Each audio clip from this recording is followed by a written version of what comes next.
A very good afternoon, all of you.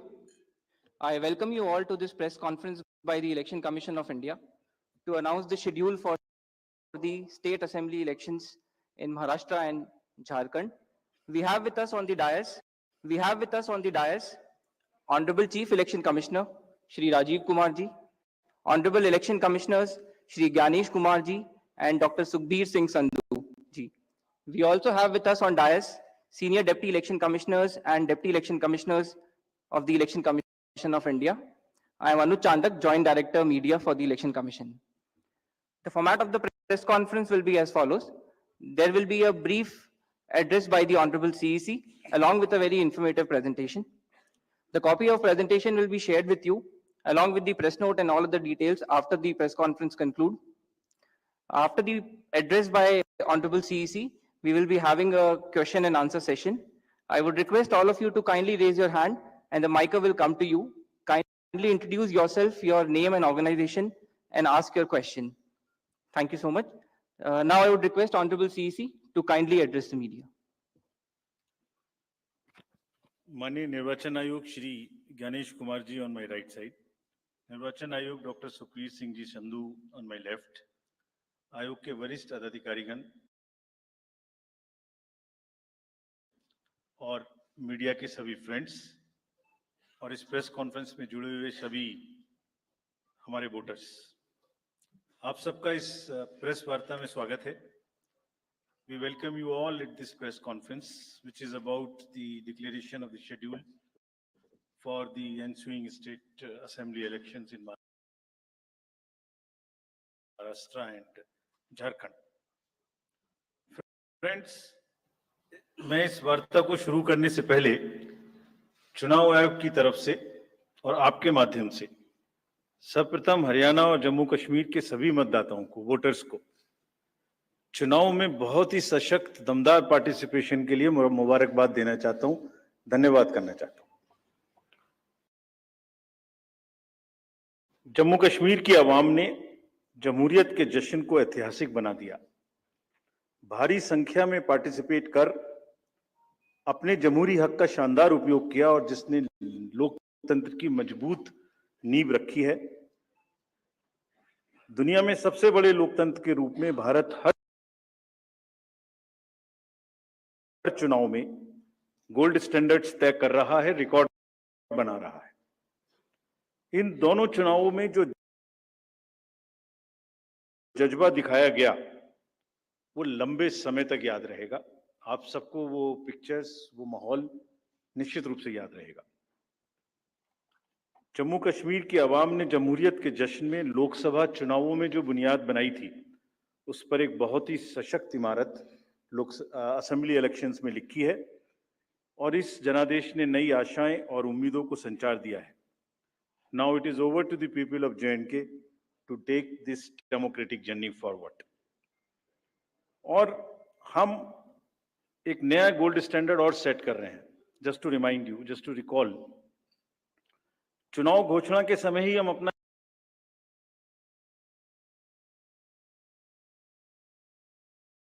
इरादा घोषित करने लगे. हम अपनी विल और इंटेंट को पहले बताते हैं और उसे पूरा करके दिखाते हैं. Just to take you down the memory lane, Lok Sabha के चुनाव के समय, अनाउंसमेंट के समय हमने वादा किया था कि हम 4M की चुनौतियों से निपटेंगे और हिंसा, पुनर्मतदान, धन और सोशल मीडिया के दुरुपयोग की अनुमति नहीं देंगे. और आप सब जानते हैं कि हमने वो करके दिखाया. भारत के चुनावों की गोल्ड स्टैंडर्ड्स की कड़ी में हम एक और नया अध्याय लिख रहे हैं. इसी को आगे बढ़ाते हुए J&K अनाउंसमेंट के समय अगर मैं आपको फिर से याद दिलाऊं कि चुनाव से पहले किस प्रकार की थ्रेट्स थी, आतंकी हमले बढ़ रहे थे. लोग, आप सब लोगों में से बहुत लोग ये भी पूछ रहे थे कि पता नहीं चुनाव आयोग J&K में चुनाव कराएगा कि नहीं कराएगा. और 16 अगस्त को जब चुनाव की घोषणा का समय था तो इसी प्लेनरी हॉल में हमने अप फ्रंट और बोल्ड वादा किया था. और मुझे याद है मैंने कहा था कि जमहूरियत के जश्न में आपकी शिरकत दुनिया देखेगी नापाक इरादों की शिकस्त की कहानी, और वो कहानी आपने सबने देखी, और वो कहानी पूरे वर्ल्ड ने देखी। चुनाव को इंड्यूसमेंट फ्री बनाया गया, और जहां J&K में चुनाव कराने का विषय होता था, वहां सीजर्स में 130 करोड़ रुपए के सीजर्स हुए, which is 100 times more than 2014 elections. पहले ये बात भी नहीं होती थी कि सीजर्स भी करना, इस पावर को रोकना भी है। Similarly in Haryana, seizures were to the tune of around 75 crores, 4 times more than 2019 elections. इन दोनों राज्यों के चुनावों में भी नील रीपोल रहे। There was not even a single repoll in both the states, including the state of Jammu Kashmir. कोई violence नहीं हुई, zero violence, including the state of Jammu Kashmir.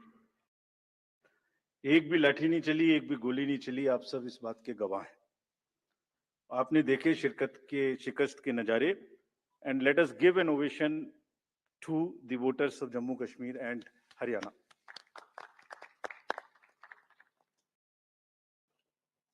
चुनाव दर चुनाव घटती हुई हिंसा, बढ़ती भागीदारी, रिकॉर्ड सीजर्स, मतदाता बिल्कुल स्पष्ट संदेश दे रहे हैं that they have full belief, they are very participative in the electoral process। लेकिन कोई बात नहीं, फिर भी अगर मुझे याद आए तो कुछ तो लोग कहेंगे लोगों का काम है कहना। हम उसके बिना चिंता किए आगे बढ़ते हैं, अपना काम सशक्त तरीके से करते, ये आपको विश्वास दिलाते हैं। So friends, now we come to Maharashtra and Jharkhand, जहां पर अब उत्सव का समय है। हाल ही में हमने झारखंड और महाराष्ट्र में विजिट की थी, और वहां पर political parties, DOs, SPs, IGs, commissioners, enforcement agency सबके साथ बैठक की थी, और पूरे व्यवस्था को समझा और उसका रिव्यू किया था। So before we come to the schedule, let me share some basic information about these two states with you.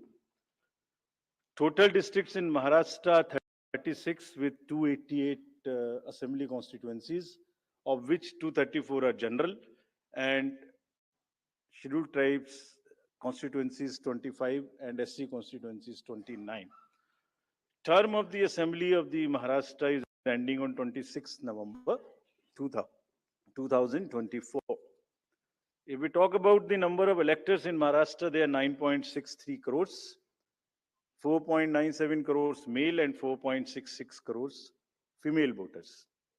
Young voters की संख्या जिस पे काफी जोर दिया गया था SSR में 1.85 crores, और उसमें से 20.93 lakhs are first time voters of 18 to 19 age group.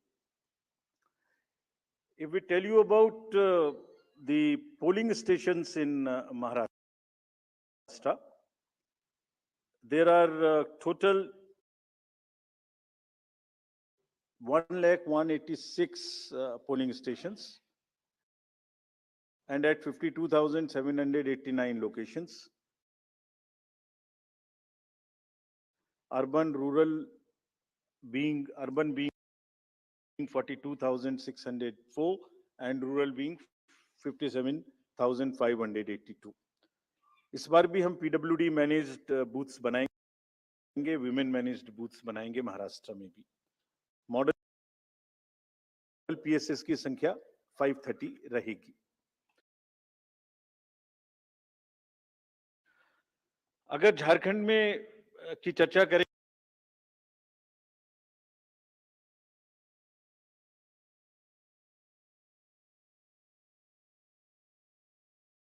तो टोटल डिस्ट्रिक्ट्स की संख्या है 24,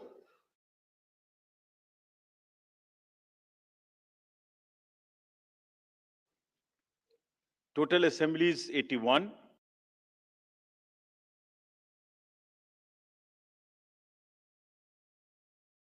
जिसमें से जनरल 44, एसटीज 28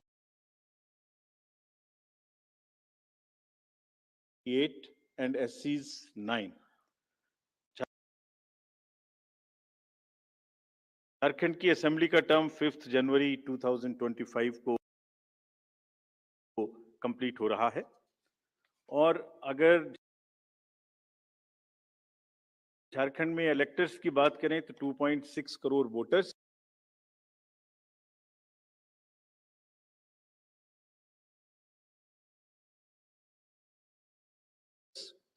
जिसमें 1.29 crore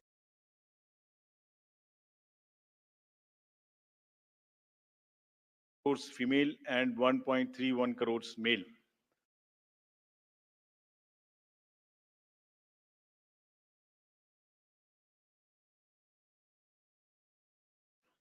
First time voters between 18 to 19 years are 11.84 lakh and 66.84 young voters in Jharkhand also. In the centenarian, number of centenarian voters is 1,706 and 3.67 lakhs PWD voters plus 1.14 lakh voters are of the age of 85 and plus in Jharkhand. If I give you an overview of polling stations in Jharkhand, पूरे polling stations की संख्या होगी 29,562 और जो कि 20,221 locations पर फैले हुए होंगे. अर्बन संख्या वहां कम है 5,042 और रूरल परिवेश ज्यादा है, इसलिए रूरल बूथ्स की संख्या होगी 24,520. यहां पर भी women managed booths, youth managed booth, PWD managed booths बनाए जाएंगे. एवरेज वोटर्स की संख्या पर booth is 881. Particularly vulnerable tribal groups पे जैसे मैंने पहले भी आपसे चर्चा की है, कमीशन का उनको एनरोल करने के लिए, उनको एम्पावर करने के लिए बहुत एम्फेसिस है. महाराष्ट्र में 3 पीवीटीजीज हैं, कटकरी, कोलम एंड मारियागोंड, और झारखंड में 8 पर्टिकुलरली वल्नरेबल ट्राइबल ग्रुप्स हैं जिनकी आबादी 1.78 लाख है. उसमें असुर, बिरोर, मालपाड़िया, पहाड़िया, सौर्या, पहाड़िया, बिरजिया, कोवार एंड सावर, इन सबका लगभग 100% एनरोलमेंट इलेक्टरल रोल में किया गया है. सभी डीओस ये कोशिश करेंगे कि जो भी बूथ्स इनके यहाँ बने वो बहुत सहज इनके ही परिवेश में बने और इस तरह की स्वीप एक्टिविटी करें कि वो सबके सब अधिकतर मात्रा में अपने मतों का प्रयोग कर सकें. मैं फिर से रिपीट करना चाहता हूं कि सभी पोलिंग स्टेशंस पे एश्योर्ड मिनिमम फैसिलिटीज होंगी. पिछली बार मुंबई शहर से कुछ ऐसी इंफॉर्मेशन या शिकायतें आई थी कि वहां पर कुछ बूथ्स पे ज्यादा पोलिंग स्टेशंस एक जगह होने की वजह से प्रॉब्लम थी. इस बार हमने रिव्यू में बहुत ही सख्त हिदायतें दी हैं, उनको रिव्यू किया है, रेशनलाइज किया गया है पोलिंग स्टेशंस को. तो हम उम्मीद करते हैं डीओज विल वर्क. और वहां इस बार म्युनिसिपल कमिश्नर मुंबई को डीओ भी घोषित किया गया है ताकि जितने रिसोर्सेज उनके पास हैं उन सबको वो उसमें इस्तेमाल कर सकें.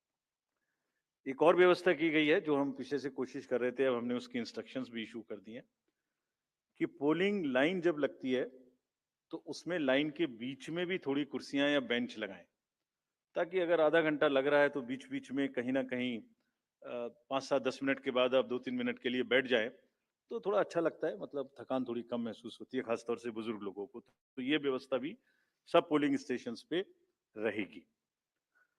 Friends, if I come to the next ease of voting for senior citizens PWDs, this will be followed. You have all the experience of the pan India coverage of facilities for the persons with disabilities and senior citizens.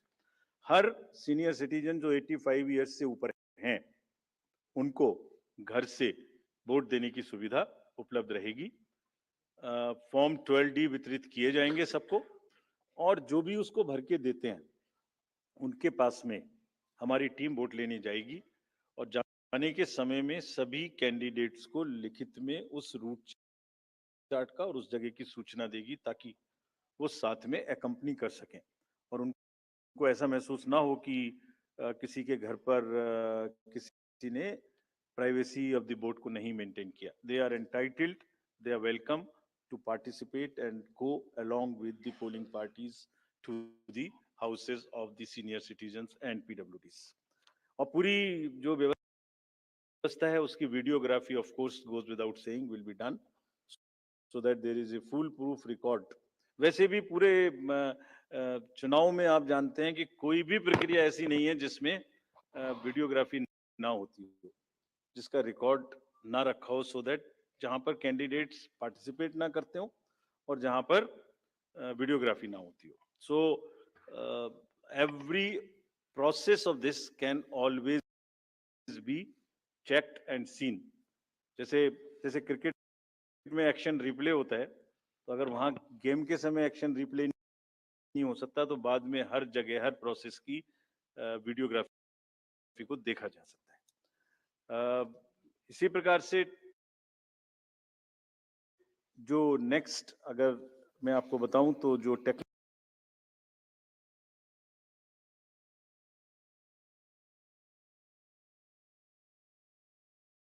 है उसका हम फिर से बहुत use करेंगे। Voter helpline app में सभी voters अपनी सारी डिटेल्स देख सकते हैं। वो कहाँ मतदाता सूची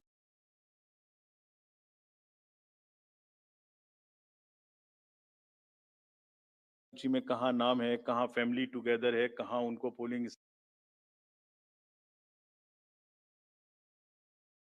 स्टेशन है, वो सब चीज देख सकते हैं। C vigil of course we have been very enthused. जैसे लास्ट पार्लियामेंट्री इलेक्शन में हमारे 10,000 करोड़ के सीजर्स हुए, जैसे मैंने अभी बताया J&K एंड हरियाणा में भी रिकॉर्ड सीजर हुए।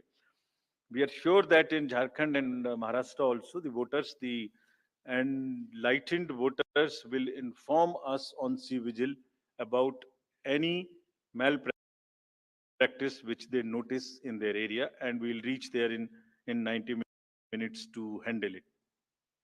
सभी कैंडिडेट्स जिनकी क्रिमिनल बैकग्राउंड है उन्हें अपनी सूचना देनी पड़ेगी 3 बार पेपर्स में, और सभी voters as a matter of right can see on our app which is KYC know your candidate.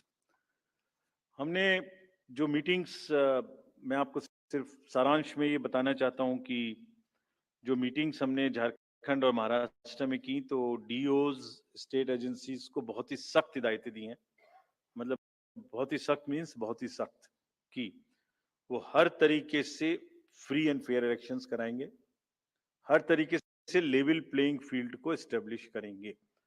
उनको ये स्पष्ट बताया गया है कि किसी भी पदाधिकारी के विरुद्ध अगर ऐसी सूचना आती है और ये प्रमाणित होता है कि उन्होंने कोई भी कार्य ऐसा किया जिससे लेवल प्लेइंग फील्ड डिस्टर्ब होती है, एक पार्टी को पक्ष एक पार्टी को नुकसान, तो very stern action will be taken against them. This has been very clearly told to everyone. किसी भी तरीके का प्रलोभन, वही 4 M's जो पहले हमने बात की थी, मनी का डिस्ट्रीब्यूशन, फ्रीबीज का डिस्ट्रीब्यूशन, शराब का डिस्ट्रीब्यूशन, ड्रग्स का distribution will all be under strict watch. All airports, all landings of the aircrafts in the field will all be checked. There would be extensive polling, the checkposts on the borders of the interstate for checking interstate movement, और कहीं से भी multi disciplinary teams वहां बनाने के लिए कहा गया है, यानी जिसमें एक्साइज भी होगा, पुलिस भी होगी, जीएसटी भी होगी, ट्रांसपोर्ट के भी लोग होंगे, ताकि वो 24/7 उनकी चेकिंग कर सकें। और साथ में ये भी हिदायत दी गई है कि चेकिंग का मतलब ये नहीं है कि कॉमन सिटीजन को कोई भी हैरेसमेंट होना चाहिए। That precaution must very very carefully be taken about all of them.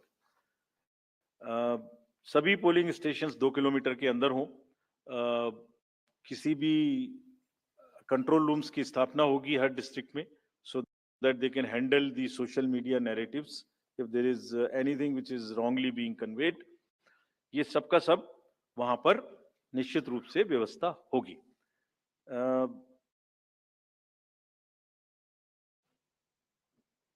सारांश में, if I summarize everything before coming to schedule, I would like to say that चुनाव लोकतंत्र का ऐसा त्योहार है और ऐसा उत्सव और पर्व है जिसमें सभी वोटर्स की भागीदारी बिल्कुल आवश्यक है, वांछनीय है, आवश्यक है, रिक्वेस्टेड है। We appeal to everyone to come and vote in large numbers in these elections also. साथ ही सभी राजनीतिक दल, सभी कैंडिडेट्स से भी अनुरोध है कि पूरे नियमों का पालन करते हुए कैंपेनिंग के दौरान निर्भय होकर कैंपेनिंग करें। लेवल प्लेइंग फील्ड एस्टेब्लिश करना हमारा काम है, लेकिन उसको वायलेट ना हो, उसमें कोई एक्सेसेस ना हो, ये उनका भी काम है। Now I come to the schedule for Maharashtra. This will be in single phase. The notifications, date of notifications are in front of you. 22nd October would be date of notification. Last date of making nomination would be 29th October. Scrutiny on 30th October. And last date for withdrawal 4th, and date of poll in Maharashtra would be 20th 11. Counting would be on 23rd 11/24, and you will notice that date of poll is Wednesday. This is deliberately, which lot of scheduling, whatever goes into scheduling, we have tried that it is midday, so that issue of urban apathy is handled. And in case of urban apathy, we are really very concerned. We want to make appeal through you to all our esteemed voters in the urban areas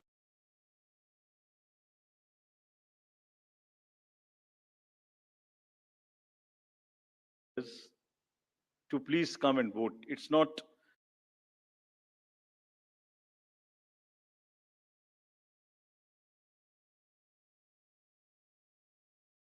not a healthy trend which is reflected.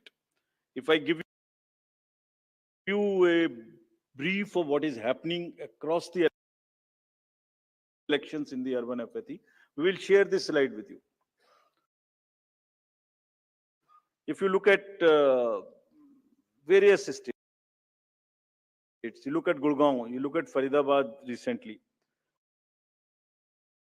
Last elections, you look at Jubilee Hills, Hyderabad.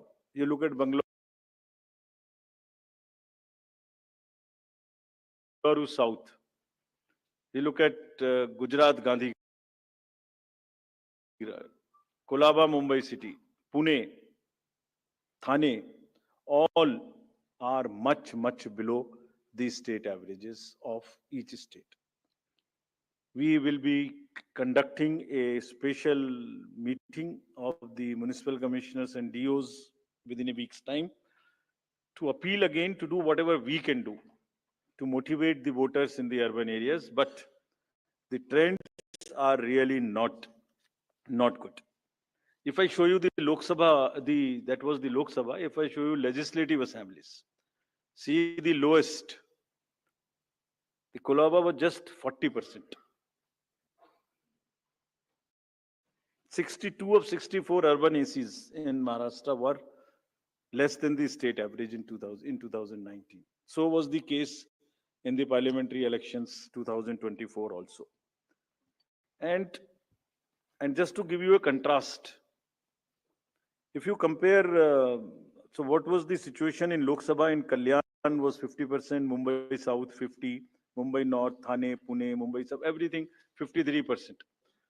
And these were the lowest 6 parliamentary constituencies out of the lowest 10. So that's the state of the urban apathy. We would be doing everything to counter it. Last time in 24 elections, we had all celebrities, all corporates, Amul, everyone involved. We'll do it again. And we'll also, at this point, emphasize that this contrasts with a very positive trend in the constituencies like Doda, 72%, Riyasi, 74%, Punch, 74%, Rajouri, 71%. If they can go 70 plus, Kulaba can also go 40 plus. In 24 Lok Sabha elections, Bastar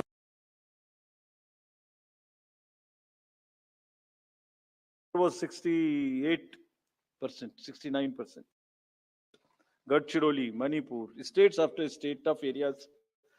So we'll be requesting through you, we'll have a special drive this time for the slum areas in urban areas and also the colonies, all alike, to have a real urban push. I do not want to name a specific thing, but there are booths in Faridabad and Gurgaon in the recently held elections. And they are the poshest places where voting has been around 20%. So again, we will be doing a lot of work on this to do whatever we can do to attract the urban voters. Now, friends, coming to Jharkhand.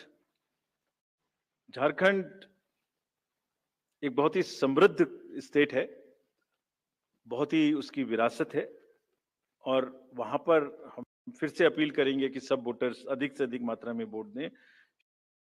Schedule would be like this. Jharkhand would be in 2 phases. The date of poll, first phase would be on, date of poll would be on 13th November. And the second phase would be along with Maharashtra on 20th November. So the date of issue of notification for Jharkhand phase 1 would be 18th, and for phase 2 would be 22nd, along with Maharashtra. Nominations for phase 1 would be till 25th of October, and for phase 2, 29th. This slide we will share with everyone. And date of poll would be 13th November and 20th November, both Wednesdays. And date of counting would be 23rd 11, that is Saturday. With this, we end our presentation with the request that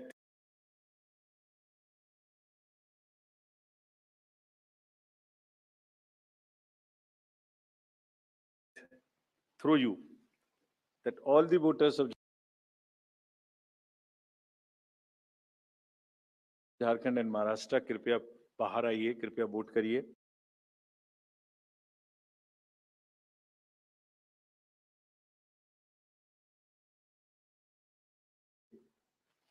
लोकतंत्र के उत्सव में आपकी भागीदारी कि हम बहुत ही request करते हैं, अपील करते हैं आपसे. Thank you very much. So bye.